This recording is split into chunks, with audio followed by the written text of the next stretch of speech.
We're still talking about what's going to happen with Flo Balogun, so that's where we begin. The politics world, rocking the football world. A Belgian source tells CBS News FIFA is reviewing the controversial decision to lift the red card suspension for a U.S. player in the FIFA Men's World Cup. The team plays tonight against Belgium in the round of 16. So striker Folarin Balogun received that red card in the last U.S. match on Wednesday against Bosnia-Herzegovina. Rules state that he would have to miss the next game because of that card. CBS News has confirmed that the President of the United States called FIFA's president about the suspension, and then on Sunday, all of a sudden, FIFA lifted the single match ban. But Belgium is pushing back. CBS News chief White House correspondent Nancy Cordes joins us now. So, Nancy, I think that what has a lot of people upset is the fact that politics, a lot of people understand that there's a lot of questions surrounding corruption when it comes to FIFA, but to have such a naked and blatant political play injected into this, and we love Team USA. We want Team USA to win. What I don't want is an asterisk next to their win if they should defeat Belgium tonight, or an asterisk next to Flo Balogun's name should he score the winning goal tonight. So break down how the White House played a role in this and why the president would want to do something like this. Sure. So it's important to lay out front, Vlad, that FIFA is not confirming that White House intervention is what led them to change this suspension. However, that's obviously an inference that a lot of people are drawing. Here's what we know right now. President Trump did speak to Gianni Infantino, the president of FIFA, on Thursday. We're told it was a brief conversation. The red card did come up, and at that point, Infantino told the president that FIFA was going to be reviewing the red card.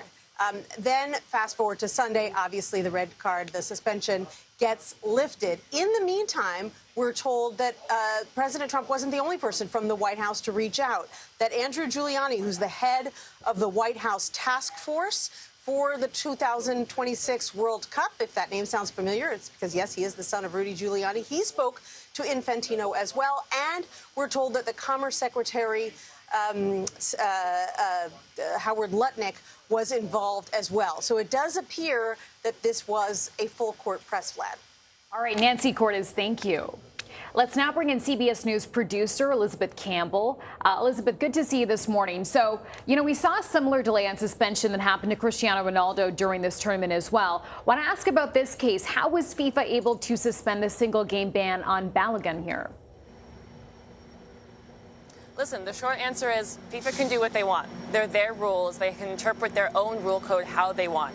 Obviously, that's not making a lot of people happy right now, but as FIFA explains it, they have the right within their own rule code to suspend a call. What we saw with Ronaldo before the start of this tournament, that was also unusual, but it's a probationary period. The rule is he's on probation for serving those infringements. If he gets another card, if he causes another issue, then he would go back to those suspensions. Think of it as a probation, not a cleared of all crimes.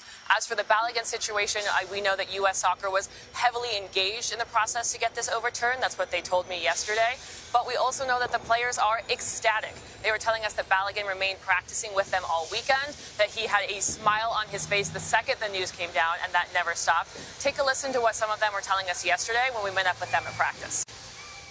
We found out this morning, and I think for us, just to know that we're able to have that kind of guy that come in that has an impact like he has, knowing that we're able to kind of prepare, especially the day before the game with him. I think that just makes us even more confident. We're able to go in, and now it's how can we, mentally prepare after finding these news and keep that composure to be able to go in tomorrow and still make an impact. And they're really looking forward to that match tomorrow, now knowing that they'll have that lead goal scorer, Flo Balogun, back with them on the pitch.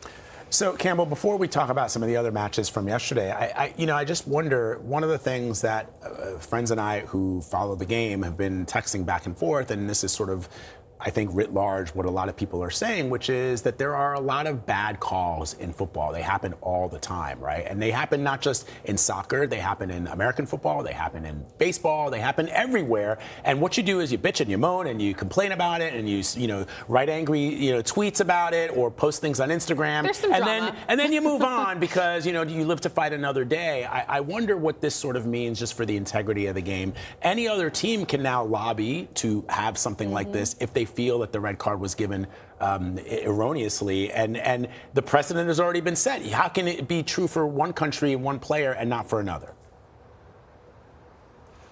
Absolutely, and I think this has been the biggest unifier more than anything else of this World Cup. I've had friends who've never even watched soccer before tell me that wasn't a red card. What were they doing? How did we appeal? It was the most American reaction people could have.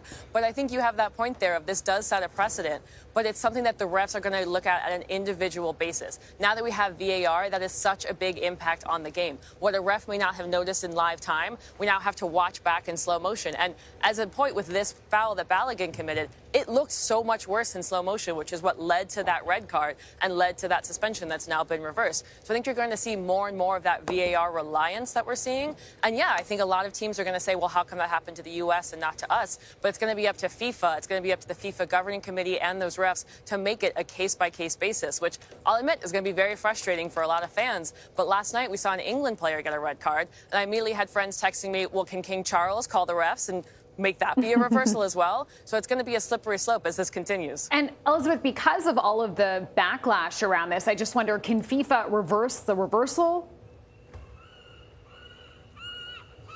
Well, like I said at the start, FIFA can kind of do whatever they want. It's the perk of being FIFA. I know that the Belgian committee has asked for that, and we have a source who has told CBS News that FIFA is now reviewing the suspension of this red card. But we don't know what will happen before the match, and we're closing down on the window here, guys. It's only going to be a few hours before kickoff. All right, Campbell, let's talk about what I say. You've been watching every single game. I've seen most of them. But I got to believe that the match yesterday night between England and Mexico was the humdinger of the entire Cups thus far.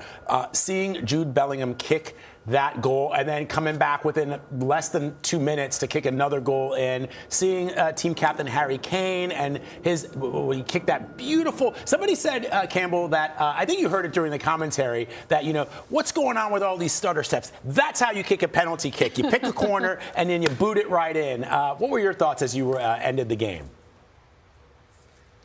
Oh my gosh, listen, Harry Kane is a legend for a reason. Most goals scored for England in a World Cup. It was incredible to watch. That one you mentioned with Jude Bellingham getting 2, I thought it was a replay. I looked down for a second to work on the script. I looked back up. I was like, no way, it was again. It was incredible. And I think we have to shout out Mexico. I mean, especially the fans. The energy they brought to the Azteca was incredible. And it was really a battle of giants. But it was the sigh of relief I felt when England finally won, because it was back and forth there and playing a man down and then an injury, and then it was just heart-pumping enthusiasm the whole time. So glad I know you were glued to it, as was I. Yeah, and real quickly before you go, Brazil, Norway, another sort of nail-biter, and I really felt for the Brazilian fans and for the team because they are a legendary team. They're legendary, but Holland's going to keep those fans rowing on to the final. Yeah. We'll be watching them. All right, Campbell, always great to have you, my friend. Thank you very much. We'll probably talk as soon as this game's over.